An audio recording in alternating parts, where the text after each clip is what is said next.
বাসর ঘরে নববধূ আসতে না আসতেই স্বামীকে ডিভোর্সের সিদ্ধান্ত। কেন এই ভয়ঙ্কর সিদ্ধান্ত, আমরা সেই বিষয়ে তাদের কাছ থেকে জানব। আচ্ছা, আপনি বলুন তো, আপনার ছেলেকে বিয়ে করে নিয়ে এসছেন, বউ এসেই নাকি আপনার ছেলেকে ডিভোর্স দিতে চাইছে, কিন্তু কেন, কি জন্যে? এটাই তো শুনতাছি যে আজকে বাসুর ঘর, এখন আজকেই শুনতাছি যে ওই তারা বউ ডিভোর্স দিয়ে চলে যাবে। তো এটা আমি ঠিক বুঝতেছি না। পরে যা একটু করে শুনলাম যে নাকি একটা পাদ মারছে, এই পাদের কারণে ওই বউ সহ্য করতে পারতেছে না, এই জন্য বউ চলে যাবে ডিভোর্স দিয়ে। বলে কি হয়? এই সামান্য ঘটনার জন্য নতুন বউ আপনার ছেলেকে ডিভোর্স দিবে? না না। আচ্ছা, আপনি নতুন বউ, আপনি বলুন তো, সামান্য কারণে কেউ স্বামীকে ডিভোর্স দেয়? ভাই, একটা না, দুইটা না, তিনটা না, 30টা থেকে 35টা পাত দিছে এক কাচ্ছর বেড়াই। ভাই সম্ভব?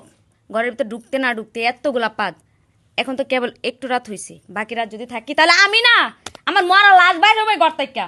চেহারা যে অবস্থা যেমন তেমন থাকুক, মানুষ তো ভিতরটা পরিষ্কার থাকে, ভিতরটা সময় লাগে। এটা কি নিয়ে আমি সংসার করবো এখানে? আচ্ছা, আপনি এবার একটু থামুন। আপনি তো বর, আপনার স্ত্রী বললো আপনি নাকি 30-35টা নাকি তার চাইতেও বেশি পাত দিয়েছেন। এই ঘটনার সম্পূর্ণ বিস্তারিত আপনার বলতে হবে। আসলে কি ভাই দেখেন, আমি মনে করেন 30-35টা পাত দিছি, খুব জোরে যে পা দিছি তাও কিন্তু না, আমি কিন্তু বায়ু দূষণ করিনি, আমি ফুসফুস করে পা দিছি। আর এই ফুসফুস পরে পাতার হলে অভ্যাস আমার ছোটোবেলার থেকে আছে। কিসের জন্য? আমার আব্বা যদি একটু ভালো মন্দ আনে, ধরেন দুধ মাছ মাংস যদি আনে, আমি আবার সবের পাইনি, ওটা খালি করে পেটের ভিতরে একটা আলাদা একটা বুট বুট শব্দ হয়ে যায়। অ্যান্ড ওইটা যদি আমি না ছাড়ি তাহলে ক্ষতি নয়, শরীরের জন্য ক্ষতি না ভাই, শরীরের জন্য কিন্তু ক্ষতি। তাহলে ক্ষতি যাতে না সে অবস্থা কিন্তু করা লাগবে, আমার কিন্তু জিনিসটা ত্যাগ করা লাগবে। এই বান্দরের ঘরে বান্ধ, তোর পাদের অভ্যাস আছে, তো ডাক্তার দেখাবি না? হ্যাঁ, তুই নতুন বিয়ে করছিস, বাসর ঘরটা নষ্ট করতে এসেছিস কি লিগে? তো ডাক্তার দেখাবি না আগে? তোর এরকম কাসালত কি লিগে? না আমিও ঠিক সেই কথাই বলছি। আচ্ছা, আপনার ভাই, ছেলে অসুস্থ, ভাই আপনার কাছে আমি আমার কথা আগে শুনেন ভাই। এই চুপ থাক, তুই কথা কবি না। আচ্ছা বলেন, আপনি বলেন। ভাই, আমি কি বুড়া হয়ে গেছি? মাত্র জীবন শুরু করতে চাইছি। প্রতিটা মেয়ের আশা থাকে বাসর ঘরে আইসা জামাইরে নিয়ে বুঝে নিতে, এত কিছু বলতে হয় না। ওই বান্দরের ঘর বান্দর আমার সব আশা নষ্ট করে দিয়েছে। আমি একটু তোমাকে বুঝাচ্ছি। কি বুঝাবি তুই আমারে? আমি আজকে নাই 35-40টা পাত দিছি, যাও 2টা করে আস্তে আস্তে কমাই। একটা জিনিস তো আস্তে আস্তে মনে করো যে অভ্যাস করা লাগবে। তাড়াতাড়ি কি ভালো হয়? কোন তাড়াতাড়ি ভালো হয়? এটা আস্তে আস্তে অভ্যাসটা ত্যাগ করা লাগবে। আজকে 2টা কমাইলাম, কালকে 2টা কমাইলাম, এভাবে আস্তে আস্তে কমতে কমতে দেখবে কি এক সময় নাই হওয়া যাবে। কেন তুই কি ডাক্তার? আচ্ছা, ডাক্তারের কাছে যা। আপনারা ঝগড়া করবেন না প্লিজ। আচ্ছা, যে কোনো অসুখের চিকিৎসা আছে। আচ্ছা, আপনার ছেলে যে এরকম ছোটবেলা থেকে সে এরকম পাচ্ছে কিনা, বা তাকে একটু ডাক্তারের কাছে নিয়েছেন কিনা, একটু ডাক্তারের পরামর্শ নিয়েছেন কিনা একটু বলবেন? ওরে বাবা, ফাদাফাদির অভ্যাসটা হলো আমরা একটা বংশগত একটা অভ্যাস। এই টুকটাক পাত তো দেয় তাহে। তো আমার ছেলে হয়তো 2-1টা পাত বেশি মারে, এই জন্যে যে বউ ডিভোর্স দেওয়া যাইব, আর বউ ওই আমার ছেলের সাথে যাহা তাহা ব্যবহার করবো, এটা তো বাপ হিসেবে মানিয়ে নিতে পারি না।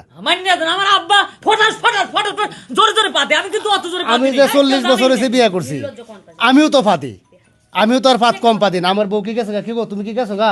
না। আচ্ছা, আপনি একটু মুখ খুলুন তো। আপনি, আপনার স্বামী তো এরকম পাচ্ছে, তা তো আপনি যান নাই, নতুন বউ যেতে চাইছি, আপনি কিছু বলুন তো।